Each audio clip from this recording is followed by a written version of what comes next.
बिस्मिल्लाहिर्रहमानिर्रहीम। Welcome back class 9। जैसा कि आप जानते हैं हमने एक्सरसाइज 4.3 को स्टार्ट किया हुआ है, जिसका क्वेश्चन नंबर 1 हम सॉल्व कर चुके हैं अपने प्रीवियस वीडियो में। आज हम क्वेश्चन नंबर 2 को सॉल्व करने जा रहे हैं, जो कि है find HCF by following expressions using division methods. अब HCF को फाइंड करने के बच्चों दो मेथड होते हैं, एक फैक्टराइजेशन मेथड होता है, दूसरा डिवीजन मेथड होता है।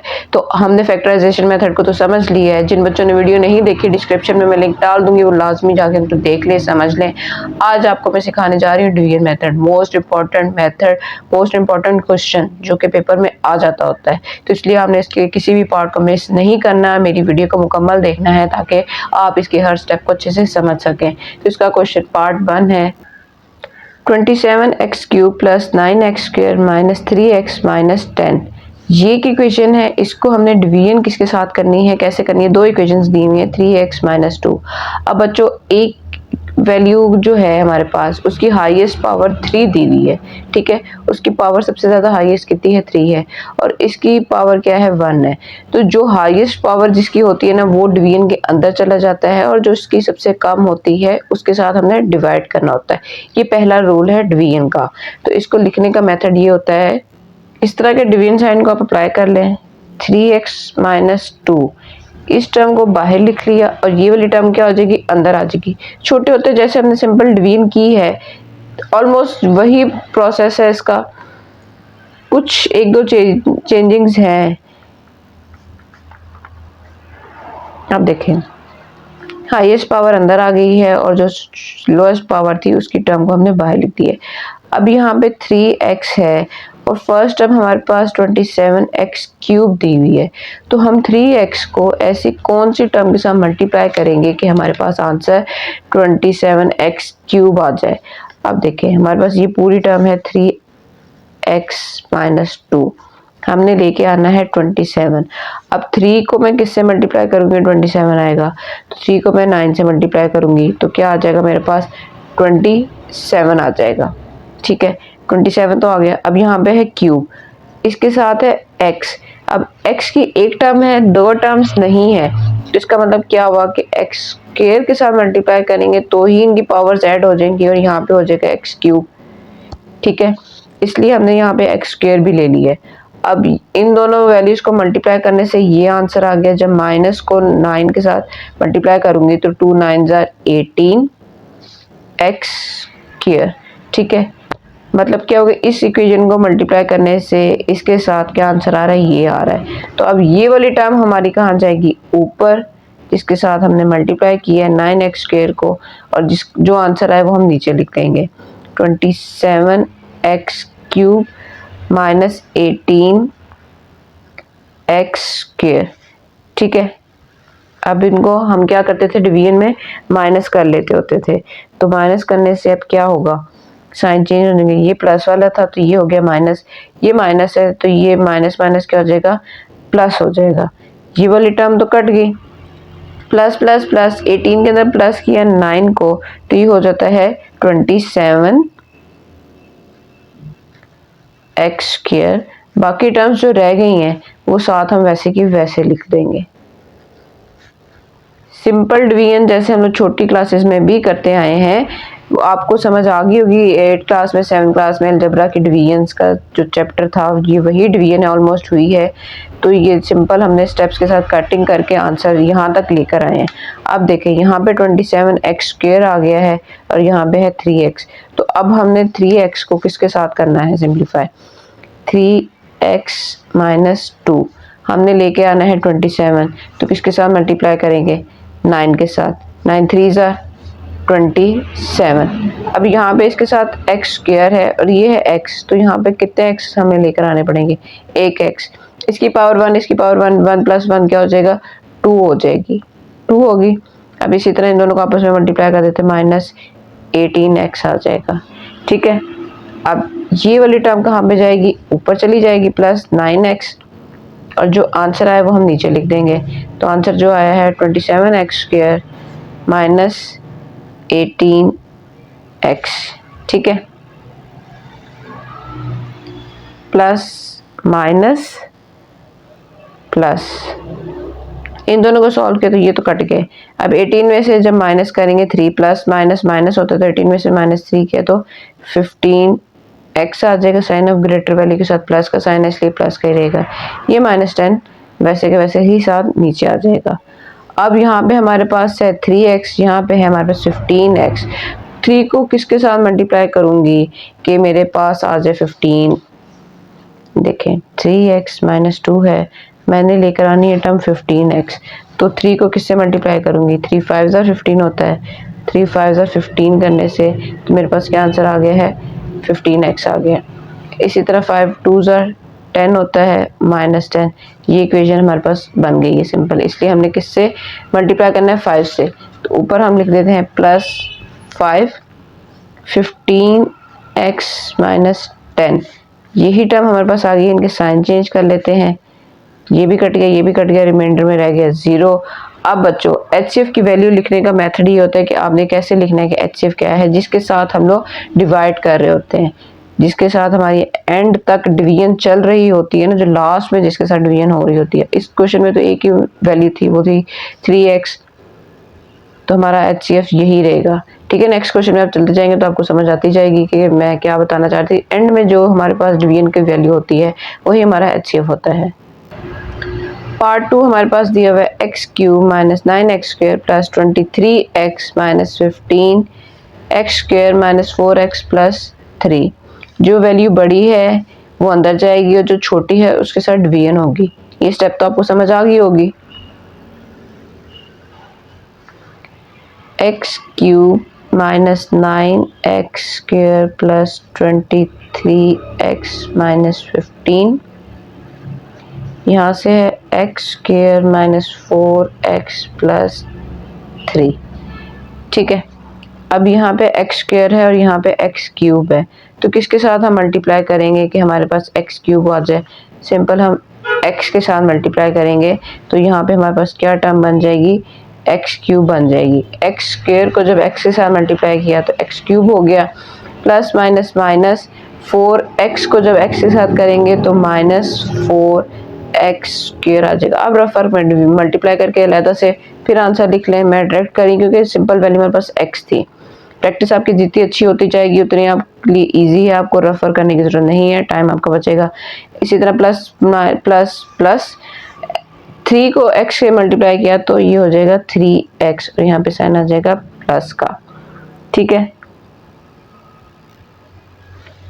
साइन चेंज कर लेते हैं, प्लस माइनस ये हो जाएगा प्लस और ये हो जाएगा minus.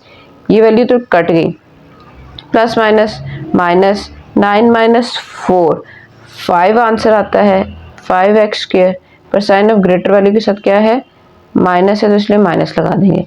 Plus minus minus 23 - 3 20x, यहाँ पे साइन किसका आ जाएगा, प्लस का, क्योंकि बड़ी वैल्यू के साथ प्लस का साइन है, -15। ठीक है, अब यहाँ पे बच्चों हमारे पास x² है और यहाँ पे आ गया है x², दोनों वैल्यू सेम है। इसके साथ कोफिशिएंट आ रहा है -5, इसके साथ नहीं है, तो हम क्या करेंगे, हम ये करेंगे, इसको पूरी टर्म को -5 के साथ मल्टीप्लाई कर देंगे। ठीक है, अब मैं ये आपको करके दिखा देती हूँ। मतलब ये वाली टर्म है x² प्लस -4x + 3, उसको मल्टीप्लाई कर रहे हैं हम -5 के साथ। ठीक है, जब इसको इसके साथ किया तो -5x² हो जाएगा, ये माइनस माइनस हो गया, plus 5 4 20x plus minus minus 15x। ठीक है, ये आंसर आ गया। यही आंसर हमने यहाँ पे पुट कर देना है।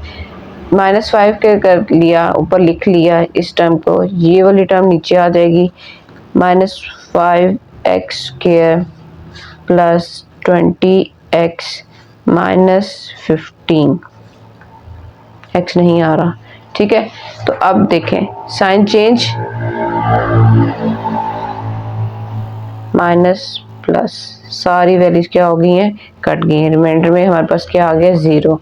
HCF हमारा क्या आ जाएगा बच्चों, HCF जिसके साथ हमने डिवीजन की है, x² - 4x + 3। ठीक है, ये हमारा HCF आ गया। पार्ट 3 की तरफ चलते हैं। अब पार्ट 3 हमारे पास दिया हुआ है 2x³ plus 2x² plus 2x plus 2, 6x³ plus 12x² plus 6x plus 12। अब क्यूब की टर्म यहाँ पे भी है और यहाँ पे भी है, तो हमें कैसे पता चलेगा कौन सी टर्म अंदर आएगी कौन सी बाहर आएगी? बच्चों जो उसके साथ कोफिशिएंट दिया हुआ है ना वो डिसाइड करेगा। अगर आपका कोफिशिएंट इसके साथ छोटा है और इसके साथ बड़ा है तो बड़े वाली टर्म ने अंदर जाना है। अगर यहाँ पे बड़ा होता और यहाँ पे छोटा होता तो हमने इसको बाहर लिख देना था, इस वाली टर्म को अंदर लिख देना है। मतलब हमने डिवीजन तभी कर सकते हैं जब अंदर बड़ी वाली वैल्यू होगी और बाहर हमारे पास छोटी वैल्यू होगी। ठीक है, तो अब वैल्यूज को लिख लेते हैं। 2x³ plus 2x² plus 2x plus 2, इसकी डिवीजन होनी है 6x³ plus 12x² plus 6x plus 12 के साथ। अब क्यूब के टर्म्स तो हैं, 2 को किसके साथ मल्टीप्लाई करेंगे 6 आएगा, 2 को 3 के साथ मल्टीप्लाई करने से आंसर क्या आ जाता है 6 आ जाता है। तो इस पूरी टर्म को हम जब 3 के साथ मल्टीप्लाई करेंगे तो 2 3s are 6x³, 2 3s are 6x², 2 3s are 6x, 2 3s are 6 plus minus minus minus minus, ये तो कट गया।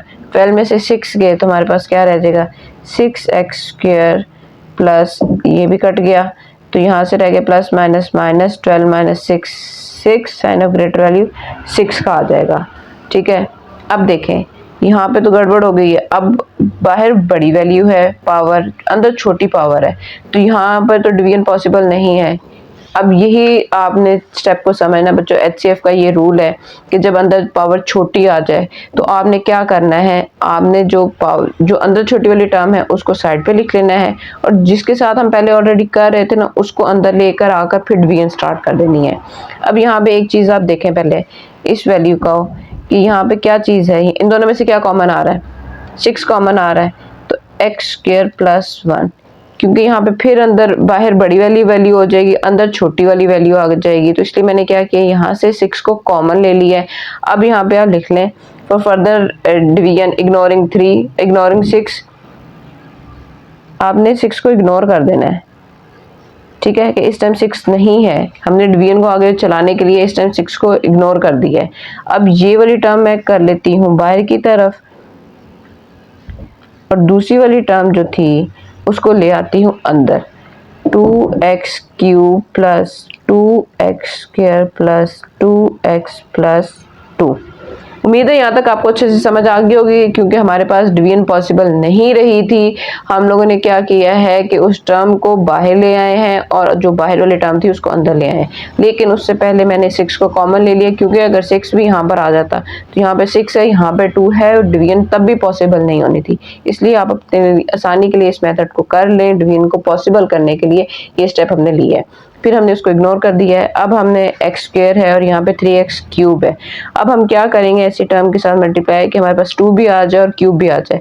तो यहाँ पे अगर मैं 2 ले लूँ और यहाँ पे ले लूँ क्यूब x ले लूँ, 2x³ बन जाएगा। ठीक है, तो जब इसको इसके साथ मल्टीप्लाई किया तो 2x³ हो गया। जब 1 को 2x के साथ मल्टीप्लाई किया तो 2x आ जाएगा। तो जो हाँ x वाली टर्म है मैं वहीं पे लिखूंगी, उस x² के नीचे नहीं लिखूंगी। सेम वेरिएबल्स के नीचे अपनी टर्म्स को लिखा जाता है। समझ आ गई है? x² को x के साथ मल्टीप्लाई किया तो क्यूब आ गया, 1 को सेम नंबर के साथ मल्टीप्लाई करें तो सेम नंबर ही आ जाता है। ये प्लस माइनस ये भी कट गया, ये भी कट गया, रह क्या गया हमारे पास 2x² प्लस 2। अब देखें यहाँ पे दोनों के साथ 2 है और यहाँ पे क्या है 1 है, तो 1 को अगर मैं 2 के साथ मल्टीप्लाई करूँ तो यहाँ पे 2x² भी आ जाएगा और 1 को 2 के साथ मल्टीप्लाई किया तो क्या हो गया यहाँ पे भी 2 आ गया और ये साइन चेंज और ये पूरी टर्म कटिंग और ये 0। इससे क्या मतलब हुआ कि हमारा HCF इस टाइम क्या बन रहा है। HCF आपने ये नहीं कहना कि आज जो जिसके साथ डिवीजन स्टार्ट की थी, यही रूल यही चीज़ मैं समझाने जा रही थी तब कि जिसके साथ डिवीजन स्टार्ट किए वो HCF नहीं हो सकता, जिसके साथ एंड किया है आपने डिवीजन का आपका HCF बच्चों वो होता है। अब प्रीवियस क्वेश्चन में तो हमारा एक ही एचसीएफ रहा था, वैल्यू एक ही थी, उसके साथ डिवीजन चलती जा रही थी, इसलिए उनका एचसीएफ वही था। पर यहाँ पे हमारा क्या हुआ था, वैल्यू चेंज हो गई है, तो इसलिए लास्ट में हमने जिसके साथ डिवीजन की हमारा एचसीएफ वो वाली टर्म होगी। पार्ट 4 स्टार्ट करने से पहले मैं आपको कुछ बताना चाहती हूँ। यहाँ पे वैल्यू दी है 2x³ minus 4x² minus 16x। बच्चों ये जितना भी हम ट्राई करने की कोशिश कर लें इस वैल्यू के साथ, ये कभी भी पॉसिबल नहीं हो सकता जो आपके बुक के पीछे आंसर दिया हुआ। ये तभी पॉसिबल होगा जब आपकी यहाँ की वैल्यू प्लस में होगी। ये साइन आप प्लस में कन्वर्ट कर लें, बाकी वैल्यूज आपकी सेम एज इट इज़ ही रहेंगी, तो ही आपके पास पीछे वाला आंसर आने वाला है। ठीक है, तो अब इस पार्ट को सॉल्व करते हैं। इस चीज़ से घबराना नहीं है कि साइन टीचर ने चेंज कर दिया तो अब ये बोर्ड में कैसे यही क्वेश्चन माइनस में आ गए तो हम क्या करेंगे। बोर्ड वाले भी पहले क्वेश्चन को सॉल्व करते हैं, तभी वो आपको पेपर बनाने वाले अच्छे से सर्च करते हैं, फिर ही वो आपको एग्जाम में क्वेश्चन देते हैं। तो अब यहाँ पे हमारे पास 3 वैल्यूज दी हुई हैं। ठीक है, पहले हम 2 वैल्यूज को लेके करते हैं सॉल्व, फिर थर्ड वाली के साथ डिवीजन सॉल्व करेंगे। अब यहाँ पे 2x³ है, यहाँ पे x³ है, तो ये वाली टर्म अंदर चली जाएगी, इसके साथ हम डिवीजन करेंगे। x³ minus 4x, 2x³ plus 4x² minus 16x। अब यहाँ पे x³ है, 2 नहीं है, तो हम क्या कर लेते हैं 2 ले लेते हैं। इसको जब 2 के साथ मल्टीप्लाई किया तो 2x³ इस वाली टर्म को जब 2 के साथ मल्टीप्लाई किया तो 4 2 8 और x वो यहाँ पर है 8x माइनस का, क्योंकि प्लस माइनस माइनस है। ठीक है, ये नहीं होना चाहिए कि आपने x² के नीचे लिख देना, फिर वो आप कंफ्यूज हो जाएंगे, बहुत ज़्यादा मिस्टेक्स हो जानी शुरू हो जाएंगी। साइन चेंज, ये कट गया, यहाँ पे हमारे पास क्या रह गया 4x² plus minus minus, sign of greater वाली माइनस आ जाएगा, 16 में से 8 गया तो 8x आ जाएगा। ठीक है, अब बच्चों देखें यहाँ पे x³ आ गया है, यहाँ पे x² आ गया है, वही चीज़ होगी जो पार्ट 3 में की थी। यहाँ से हम क्या करेंगे x, यहाँ से 4 को कॉमन ले लेते हैं, क्योंकि डिवीजन तो पॉसिबल नहीं रही, तो x² माइनस x यहाँ पे हमारे पास 2x रह जाएगा, क्योंकि 4 2 8 होता है। ठीक है, अब यहाँ पे क्या कर देंगे हम, इग्नोरिंग 4 को इग्नोर कर दिया, तो ये वाली टर्म हमारे पास बाहर आ जाएगी। ठीक है, x² माइनस 2x, और जिसके साथ हम पहले डिवीजन कर रहे थे x³ माइनस 4x, वो अंदर चली जाएगी। अब हमने यहाँ पे क्या करना है, यहाँ पे स्क्वायर है, यहाँ पे क्यूब है, x ले लेते हैं, तो ये तो होगी टर्म क्यूब की, 2 और 1 3 हो गया। अब जब इसको इसके साथ किया तो ये क्या हो जाएगा 2x², तो x² की टर्म तो नहीं थी, इसलिए माइनस 2x² की टर्म को हम साइड पे लिख लेंगे। ठीक है, या तो आप इस तरह भी लिख सकते थे x³ माइनस स्क्वायर की टर्म नहीं तो आप 0 लिख ले, फिर माइनस 4x। ठीक है, इक्वेशन को ओपन करके लिख देंगे, हमारे पास 2 पावर 3 पावर 2 पावर 1 पावर आगे कांस्टेंट, फिर तो आप उसके नीचे लिख लेते, पर अब हमने इस तरह करके लिख ली, तो आप उस टर्म को साइड पे लिख लें, कभी भी x के नीचे नहीं लिखिएगा। ये प्लस माइनस, ये प्लस, ये तो कट गया। यहाँ पे जो बड़ी वाली वैल्यू है उसको पहले लिख लेते हैं, तो ये है 2x², ये माइनस 4x यहाँ पर आ गया। x², उसके साथ 2 नहीं है, तो हमने क्या करना है 2 लेकर आना है, तो मल्टीप्लाई बाय 2 कर देते हैं, तो 2x², जब 2 को 2 से मल्टीप्लाई किया तो 4x plus minus minus, sign change, ये पूरी टर्म कट गई, 0 आ गया। अब ये हमने किया था 2 इक्वेशंस को मल्टीप्लाई डिवीजन। अब क्या करना है, जिसमें लास्ट जिसके साथ की है ना उसको करना है हमने थर्ड वाली इक्वेशन के साथ। तो अब उसके लिए देखें, यहाँ पे x² हमारे पास, इसमें भी x² है, इसमें भी x² है। ठीक है, इसके साथ 1 है, इसके साथ 3 है, तो क्या होगा ये वाली टर्म अंदर चली जाएगी और दूसरी टर्म बाहर आ जाएगी। तो यहाँ पे हम कर लेते हैं 3x² माइनस 6x, और यहाँ से क्या हो जाएगा x² माइनस 2x, लास्ट में जिसके साथ हमने किया था। अब 3 लाना है, x² तो है हमारे पास है, तो 3 ले लिया, इसको जब इसके साथ मल्टीप्लाई किया तो 3x² हो गया, 3 2 6x, ये वाला माइनस चलें जी, ये तो क्वेश्चन यहीं पे पहले स्टेप में आपका कंप्लीट हो गया 0। अब बच्चों लास्ट में हमने जिसके साथ डिवीजन की है हमारा HCF क्या होने वाला है, वो वाली टर्म होने वाली है, ठीक है। HCF is equal to x square minus 2x। अब बुक के पीछे जो आप लोगों ने ओपन करके देखना है तो आपने परेशान हो जाना कि आंसर तो ये आया नहीं। आंसर कैसे आएगा जब x को हमने कॉमन ले लिया, तो x माइनस 2 ये आपका पीछे आंसर दिया हुआ है, ठीक है। उम्मीद है आपको बहुत अच्छे से ये तमाम पार्ट्स समझ आ गए होंगे। मैंने बहुत इजी मेथड के साथ आपको एक्सप्लेन किए थे ताकि आपको किसी भी किस्म की कोई भी कंफ्यूजन ना रहे। इनकी प्रैक्टिस करें बहुत ज़्यादा अच्छे तरीके से ताकि आपके लिए ही आसानी हो। मेरी वीडियोस अच्छी लग रही हो तो बच्चों वीडियोस को लाइक कर लिया करें, दोस्तों के साथ भी शेयर किया करें और चैनल पे न्यू है तो चैनल को सब्सक्राइब कर लें। आपका बहुत ख्याल रखें, खूब मेहनत करें। मिलते हैं अपनी अगली वीडियो में, तब तक के लिए अल्लाह हाफिज़।